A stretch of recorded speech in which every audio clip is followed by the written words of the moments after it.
Capital gain ரிலேட்டடான sums பார்க்குறோம். இதில் வந்து கேபிட்டலாக இல்லை நான் கேபிட்டல் அசெட்டானு கண்டுபிடிக்க சொல்லியிருக்காங்க. First one, raw materials and consumable held as stock in trade. இப்போது இதில் வந்து raw materials, consumable, stock trade இது எல்லாமே கேபிட்டல் அசெட் வந்து கிடையாது. இது வந்து நான் capital asset. Second one, refrigerator, television, VCR, AC healed for person use. இது வந்து கேபிட்டல் அசெட் கிடையாது. ஸோ இது வந்து நமக்கு நான் கேபிட்டல் அசெட். பர்சனல் எஃபிஷியன்ட்டுக்காக பயன்படுத்தினது எதுவுமே நமக்கு கேபிட்டல் அசெட்டாக வராது. மூணாவது, urban agricultural land situated within municipal of a town. Municipal limits வந்து அக்ரிகல்ச்சர் லேண்டுக்கு வந்து இன்கம் டேக்ஸ் ஆக்ட் படி கேபிட்டல் அசெட்டாக இருக்குது. ஸோ இது வந்து நமக்கு capital asset. Fourth one, agriculture land in rural area. இது வந்து நமக்கு நான் கேபிட்டல் அசெட். ஏன்னா ரூரல் இருக்கிற அக்ரிகல்ச்சர் லேண்ட் வந்து கேபிட்டல் அசெட்டுக்கு வராது. ஸோ இது வந்து நமக்கு non capital asset. Debentures held in a company.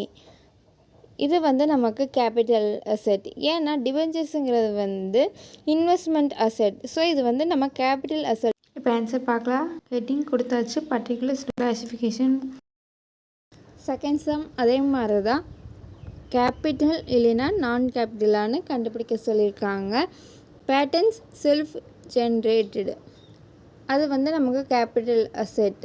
ஏன்னா பேட்டர்னுங்கிறது வந்து இன்டென்ஜிபிள் அசெட்டு, இது வந்து நமக்கு வரும். செகண்ட் ஒன், பேட்டன்ட் அக்யூர்டு, இதுவும் நமக்கு கேபிட்டல் அசெட் தான். பேட்டன்ட்டுங்கிறது வந்து இன்டென்ஜிபிள் அசெட்டில் வருது அல்லவா. ஸோ இதுவும் நமக்கு capital asset. Third, car held for personal use and computer held for personal use. நான் கேபிட்டல் அசெட். ஏன்னா கார் அண்ட் கம்ப்யூட்டருங்கிறது வந்து பர்சனல் யூஸுக்காக பண்ணுறது. ஸோ பர்சனல் யூஸுங்கிறதுக்காக வந்து நமக்கு கேபிட்டல் அசெட்டாக கன்சிடர் பண்ண மாட்டோம். ஸோ இது வந்து நமக்கு non capital asset. Fourth one, furniture held for house hold purpose. இது வந்து நமக்கு நான் கேபிட்டல் அசெட். ஏன்னா ஃபர்னிச்சர் அண்ட் ஹவுஸ் ஹோல்டு பர்பஸுங்கிறது வந்து பர்சனுக்காக இது யூஸ் பண்ணுறோம். ஸோ இது வந்து நமக்கு கேபிட்டல் அசெட் கிடையாது. Fifth one, diamonds for the personal purpose. இது வந்து கேபிட்டல் அசெட். டைமண்ட்ஸ் அல்லது ப்ரீசியஸ் ஸ்டோன்ஸ் பர்சனல் எஃபிஷியன்ட்டாக கன்சிடர் பண்ண மாட்டோம். ஸோ இது வந்து கேபிட்டல் அசெட். இப்போ நம்ம ஆன்சர் பார்க்கலாம்.